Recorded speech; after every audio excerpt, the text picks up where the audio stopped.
দূর এক গ্রামে দুই বন্ধু ছিল, রাসেল এবং হুসেন। ওরা খুব ভালো বন্ধু ছিল। একদিন রাসেল হুসেনকে রাখতে গেল জঙ্গলে কাঠ কাটার জন্য। তারপর ও হুসেনের বাড়িতে গিয়ে ওকে জোরে জোরে ডাকতে থাকে।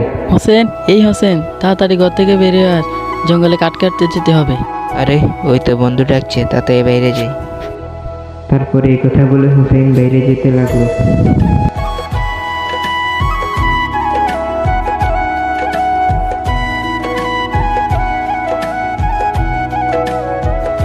আরে ঘর থেকে বেরিয়ে যেতে কোন সময় লাগে নাকি?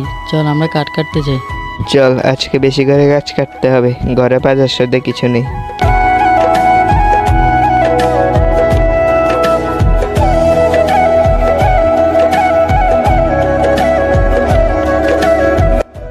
তারপর দুই বন্ধু মিলে জঙ্গলের দিকে যেতে থাকে। জঙ্গলে গিয়ে তারা যা দেখে। আরে বন্ধু, এই গভীর জঙ্গলে এই মহিলাটা কি করছে? চল দেখি তো। আরে কে আপনি? এই গভীর জঙ্গলে আপনি এখন কি করছেন? হুসাইন এই কথা বলতে ওই মহিলাটি ডাইনি হয়ে গেল। তারপর দুই বন্ধু মিলে জঙ্গল থেকে পালিয়ে গেল। ওদের দুজনের পিছনে ডাইনি ওদের গ্রামের দিকে রওনা দিল।